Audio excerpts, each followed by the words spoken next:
Why is it that real estate agents always seem like they're running around like chickens with their heads cut off? It's because they don't really have a plan of attack. They don't have a strategy. More importantly, they don't have a niche.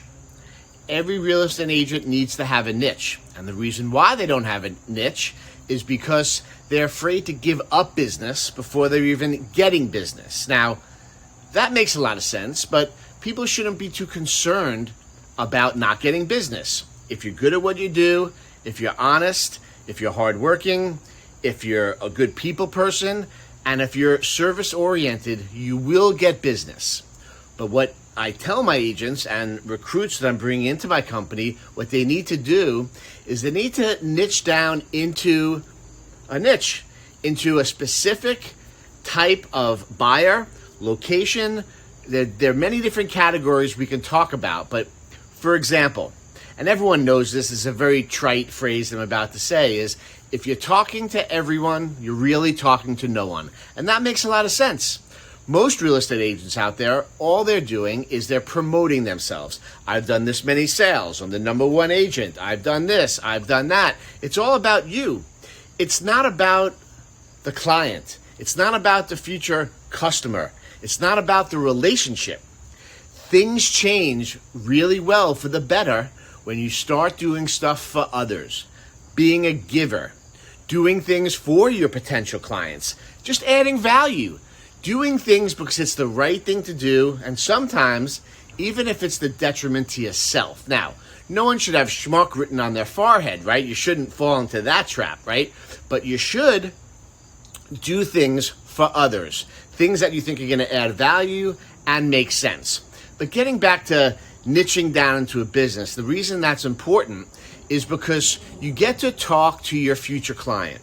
You get to put a set of information together so that you could explain to someone, whoever you're trying to attract or whoever you're trying to help, because everyone should have a certain avatar, call it, in mind that they're trying to help. And once you do that, you can talk to them by speaking to what the issues they're having in their life, like different pain points that they have. And you can call them out. And you guys will connect over that because you're going to be saying stuff that they're feeling. And that's the beauty of social media. Like, you don't have to know everyone, right? The business that you get from knowing people, to me, is sort of gravy. It's the cherry on top. Like, all that referral business, that should come in because you're a good person, people know you, and you give business to everyone. However, I'm a big believer in that you just don't give business to someone that you know because you know them, right? They have to have skill set. They have to be able to do X, Y, and Z, be athletic, right? And that person deserves to get business. But you don't give business to someone just because they're a relative or a friend and you don't want to disappoint them. That's a bad decision. You don't do those type of things. You hire the best person that you connect with that is going to meet your goals and objectives and execute a sale for you or execute a purchase. But again, coming back to the niche, you get to talk to that person or that couple or whatever and explain their situation ahead of time to them.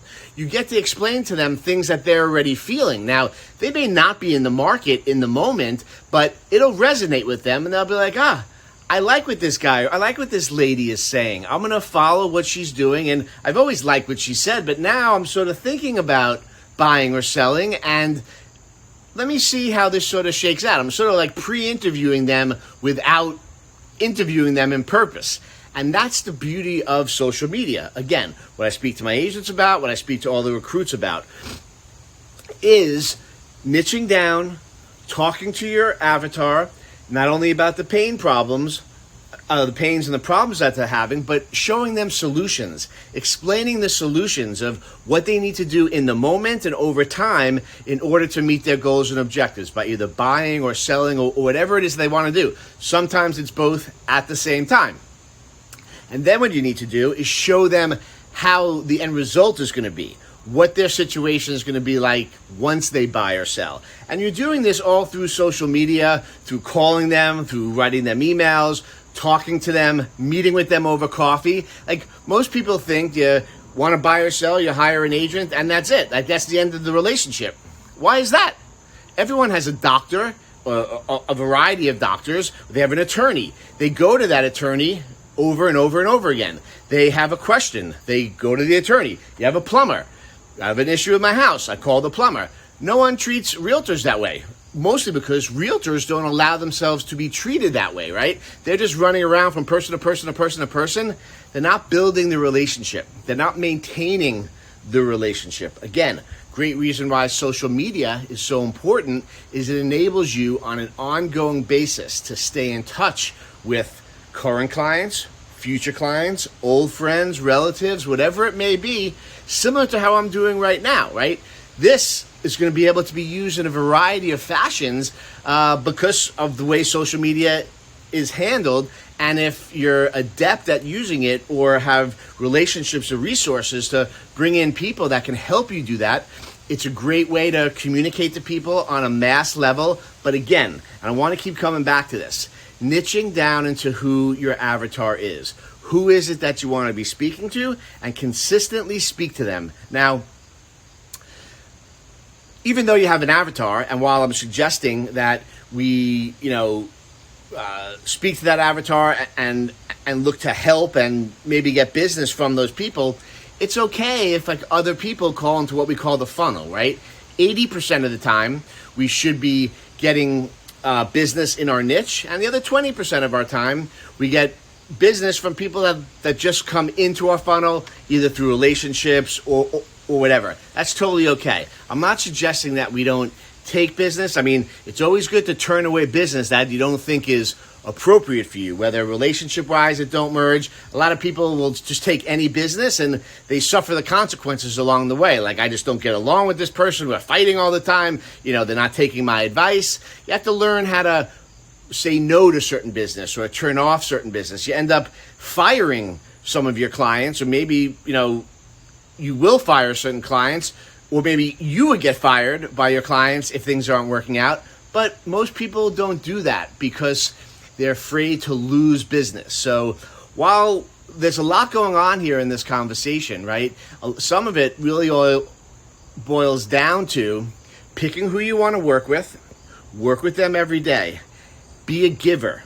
Do the things that you know they need, meet their goals and objectives, help them, and don't worry about a timeline. Like, not everything has to happen tomorrow. Like I was saying about the attorneys or the plumber or the electrician or whoever it may be, realtors should be on an ongoing basis. Even past clients, like after they close into something, you should stay in touch with them 6 months later. Make sure they got their documents on their UCC, the filing of their loan, that they're putting all that stuff away. You send them their closing estimates so they have all the numbers for when they file taxes. Like, all of those type of things, we as realtors, like, that's part of our job. A lot of people don't do that because they feel like sale's over, close the book, and I'm moving on. Not really a great thing to do. And you shouldn't just do the things I'm describing for business, right? You should do them for the relationship and to help that person along the way. At some point, 6, 7, 10 years down the road, they're going to be looking to sell, and the new realtor is going to come up to them if you haven't been staying in touch with them and saying, well, where are your documents from your closing? And they're like, I don't know. I guess my attorney has it, or the broker. I haven't spoken to the broker in 4 years. Like, that should never happen with any of your clients, right? This is part of maintaining relationships and being a good broker, right?